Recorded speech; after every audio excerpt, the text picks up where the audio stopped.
दोस्तों the Kerala story एक ऐसी मूवी जो कि आज के टाइम पे कंट्रोवर्सी का सबसे बड़ा टॉपिक बनी हुई है। इस मूवी को वेस्ट बंगाल में बैन कर दिया गया है और वहीं बहुत सारी स्टेट में इस मूवी को बहुत ज़्यादा दिखाया जा रहा है। कुछ लोग कह रहे हैं कि इस मूवी में जो भी कुछ दिखाया गया है वो फेक है और वो रिलीजन को हर्ट कर रहा है। वहीं कुछ लोग कह रहे हैं कि इस मूवी को हर किसी को देखना चाहिए।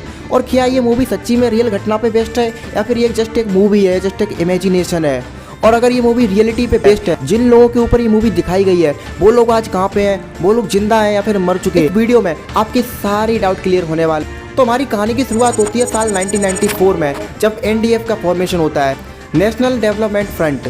तो इसे बनाने के 12 सालों बाद 2006 में इसने एक कॉन्फ्रेंस हेल्ड की और एनडीएफ का नाम एनडीएफ से बदल के पीएफआई कर दिया गया, पॉपुलर फ्रंट ऑफ इंडिया। अब ये लोग क्या करते थे, इन लोगों ने क्या किया, सबसे पहले इन लोगों ने केरला के अंदर बहुत सारे इस्लाम एजुकेशन सेंटर खोले जहाँ पे बच्चों को इस्लामिक एजुकेशन दी जाती थी और उनको एंटी नेशन, मतलब उनको हमारे देश के अगेंस्ट, हमारे देश के खिलाफ भड़काया जाता था। साथ ही साथ इन लोगों ने बहुत सारे ऑर्गेनाइजेशन शुरू किए, बहुत सारे विंग्स बनाए जिसमें डॉक्टर, इंजीनियर, साइंटिस्ट और लॉयर और जर्नलिस्ट, स्टूडेंट, वुमेन, सारे लोगों के इन्होंने अपने ग्रुप बनाए और उन लोगों को अपने साथ में जोड़ने लगे, अपने साथ ज्वाइन करने लगे। और उन्होंने बहुत सारे ऑर्गेनाइजेशन बनाए जैसे सत्य सारणी ट्रस्ट, जो कि लोगों का इस्लाम में कन्वर्जन कराने में हेल्प करता था, लोगों का ब्रेन वॉश करके इस्लाम में चेंज कर देता था। लेकिन इसके बारे में किसी को खबर भी नहीं थी। बट उस टाइम पे केरला के जो सीएम थे वो इन लोगों पर नज़र रखे हुए थे इंटेलिजेंट एजेंसीज की हेल्प से, बट इन लोगों को पता नहीं था। और फिर इसके 3 सालों बाद साल 2009 चर्च के कैथोलिक बिशप एक रिपोर्ट प्रेजेंट करते हैं जिससे पता चलता है, जिसमें लिखा था कि 4500 क्रिश्चियन लोगों को इस्लाम में चेंज कर दिया गया है। एंड यहाँ से हमारी कहानी की मेन शुरुआत होती है। जब ये पता चलता है कि 4500 लोगों को क्रिश्चियनिटी में चेंज कर दिया गया है तो लोग सोचने लगे इसके बारे में आखिर ये हो क्या रहा है। कुछ ही महीनों बाद 29 सितंबर 2006 को में एक केस आता है जिसमें पता चलता है कि शहंशाह नाम का और एक साजिद तरीन नाम के 2 लड़कों ने एक क्रिश्चियन लड़की और एक हिंदू लड़की का इस्लाम में कन्वर्जन करा दिया है, जिसमें से एक लड़की हिंदू थी और एक क्रिश्चियन। और फिर केस में इन दोनों लड़कियों का नाम नहीं बताया गया था, इनको हिंदू गर्ल और क्रिश्चियन गर्ल के नाम से ही जाना जाता था। जो शहंशाह था वो उस हिंदू लड़की का ब्रेन वॉश करने लगा, वो उससे कहने लगा अगर तुम्हें मुझसे शादी करनी है। जब वो लोग रिलेशनशिप में थे तो उस लड़की से कहता था अगर तुम्हें मुझसे शादी करनी है तो तुम्हें इस्लाम को कबूल करना ही पड़ेगा, तो अपना कन्वर्सन इस्लाम में कराना ही पड़ेगा। और शहंशाह उस हिंदू लड़की को अपने घर पे अपनी मम्मी से बुलाने ले जाता था और उसकी मम्मी उस लड़की को एंटी हिंदुज़म और हमारे देश के अगेंस्ट, मतलब इस्लामिक एजुकेशन देती थी और हिंदुज़म के खिलाफ भड़काती थी, हमारे हिंदुज़म के अगेंस्ट बोलती थी, हमारे देश के खिलाफ बताया जाता था और उनको इस्लाम की जो अच्छी बात है वो बताया जाता था, ऐसा बताया जाता था, मतलब उनका ब्रेन वॉश किया जाता था। उनको कुछ इस तरह से बताया जाता था कि हिंदुज़म बहुत बेकार है, फिर सारे रिलीजन, क्रिश्चियनिटी, हिंदुज़म और भी जो रिलीजन है वो सारे बेकार हैं, सिर्फ इस्लाम सही है, इसलिए इस्लाम में चेंज हो जाओ। और फिर ज़बरदस्ती इन दोनों लड़कियों को इस्लाम में चेंज कर दिया। और फिर जब इन लड़कियों के पेरेंट को ये सब पता चला तो इन लोगों ने कोर्ट में रिपोर्ट कर दी और यहाँ से ही लव जिहाद या फिर रोमियो जिहाद नाम का शब्द पहली बार आया। यहाँ पे कोर्ट ने पहली बार लव जिहाद और रोमियो जिहाद नाम के वर्ड को पहली बार यूज़ किया। यहाँ से लव जिहाद नाम के केस शुरू होने।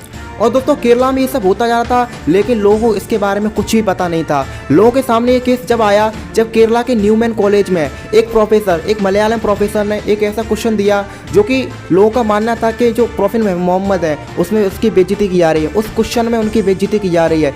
इसी वजह से कुछ महीनों बाद बहुत सारे लोग उस कॉलेज में आके उन प्रोफेसर पे अटैक कर देते हैं जिसमें उनका हाथ काट दिया जाता है। और जब ये बात केरला के सीएम को पता चलती है तो उनको ऑलरेडी पता था कि सब पीएफआई का किया था। उन्होंने जब पीएफआई के लोगों पर रेड की गई, मतलब पीएफआई के जितने भी ऑफिसेस थे, जितनी भी जगह थी, वहाँ पे जाके जब रेड की गई तो वहाँ पे उनको बहुत सारी चीज़ें मिली, उनको बहुत सारे वेपन्स मिले, बहुत सारी इलीगल चीज़ें मिली एंड बहुत सारे जो एंटी नेशनल मैटर था, बहुत सारे एंटी नेशन लिटरेचर मिला, बहुत सारी ऐसी बुक्स मिली जिसमें हमारे देश के खिलाफ बोला जा रहा था, जैसे हमारे देश के लोगों को कैसे इस्लाम में कन्वर्ट करना है, कैसे हमारे देश के साथ गलत किया जा सकता है। ऐसी चीज़ें मिली एंड बहुत सारी ऐसी चीज़ें मिली जिससे जो कि बाहर के देशों में यूज़ होते हैं, जो कि टेररिस्ट यूज़ करते हैं, ऐसी बहुत सारी चीज़ें मिली। तब जाके PFI का सच लोगों के सामने आया। एक और केस लोगों के सामने आता है जब अब्दुल राशिद अब्दुल्ला नाम का एक इंसान जिसके लिंक PFI से थे, जो कि PFI के लिए काम करता था, PFI और सत्यसानी ट्रस्ट के लिए काम करता था।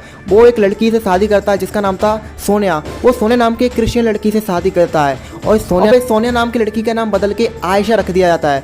मतलब क्रिश्चियन लड़की का नाम सोनिया था, उसका नाम सोनिया से बदल के आयशा रख दिया जाता है। अब यहाँ पे जो अब्दुल राशिद अब्दुल्ला था, इसकी एक और वाइफ थी यास्मीन नाम, जो कि केरला में 10 इस्लामिक स्कूल चलाती थी और लोगों का ब्रेन वॉश करके, स्टूडेंट का ब्रेन वॉश करके उनको इस्लाम में चेंज करती थी। एंड कुछ इस तरह से उसकी वाइफ ने पूरे 21 गर्ल्स को इस्लाम में चेंज कर दिया गया और उनका ब्रेन वॉश कर दिया गया। अब एक निमिषा नाम की लड़की जो कि डेंटलिस्ट का कोर्स कर रही थी, डेंटल कोर्स कर रही थी एंड काफ़ी पढ़ी लिखी थी, उसका ही ब्रेन वॉश कर दिया जाता है। एंड वेस्टर्न नाम के एक क्रिश्चियन लड़का जो कि इस्लाम में चेंज हो चुका था, उससे उसकी शादी करा दी जाती है और फिर निमिषा का नाम बदल के फातिमा रख दिया जाता है। एंड ऐसे ही बहुत सारे केस सामने आते जा रहे थे। एंड जो फातिमा वाला केस है, निमिषा फातिमा वाला केस है, ये बहुत पॉपुलर केस रहा, ये बहुत ही पॉपुलर केस रहा। एंड ऐसा ये लोग करते जा रहे थे, मतलब लड़कियों को ब्रेन वॉश करके उनको इस्लाम में चेंज कर देते। एंड उसके बाद साल 2012 में केरला के CM मीडिया के सामने एक रिपोर्ट प्रेजेंट करते हैं, जिससे पता चलता है, जिसमें वो बताते हैं 7,713 लोगों को इस्लाम में चेंज कर दिया है। मतलब दूसरे रिलीजन से, क्रिश्चियन से और क्रिश्चियनिटी और हिंदुइज्म से लोगों को इस्लाम में चेंज कर दिया है। ये खुद केरला के CM आके लोगों को बताते हैं। अब हाँ, एक बात मैं आपको बता दूं, ये CM BJP से नहीं थे। लोगों को लग रहा है कि BJP इस मूवी को सपोर्ट कर रही है तो CM भी BJP से होंगे, तो उस टाइम पे जो CM थे वो BJP से नहीं थे केरला के। और उसके बाद में साल 2016 में अब्दुल राशिद अब्दुल्ला और ये जितनी भी लड़कियों को इस्लाम में चेंज किया जाता है, ये लोग इन सारी लड़कियों को इंडिया से अफगानिस्तान ले जाते हैं। सबसे पहले ये लोग उन सारे लोग जिनका ब्रेन वॉश किया गया है उनको मुंबई एयरपोर्ट पे ले जाते हैं और उसके बाद में मुंबई एयरपोर्ट से इन लोगों को अफगानिस्तान ले जाया जाता है। और तब जाके इन लड़कियों को इन सब की रियलिटी पता चलती है कि एक्चुअली इन लड़कियों को बहुत सारे सपने दिखाए गए थे कि इनके साथ बहुत अच्छी लाइफ रहेगी, बहुत अच्छी इस्लामिक लाइफ जिएंगे, इनको बहुत बड़े सपने दिखाए गए थे।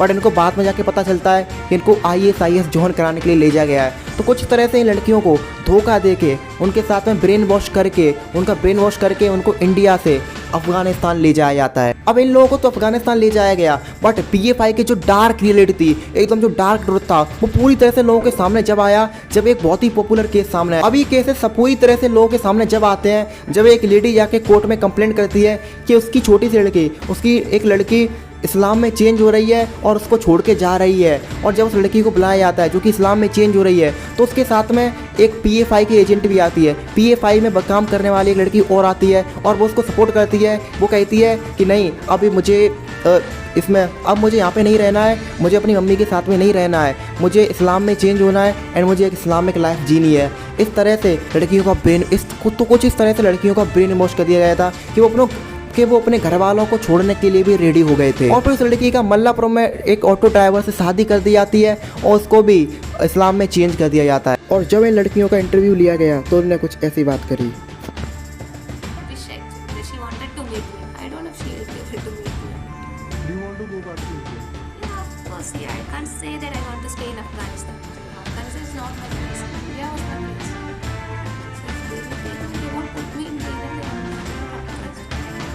और फिर दोस्तों ऐसे ही केसेस बहुत ज़्यादा आते रहते हैं। इन लड़कियों को ब्रेन वॉश करके इन लड़कियों का ब्रेन वॉश करके ISI से ज्वाइन कर दिया जाता है।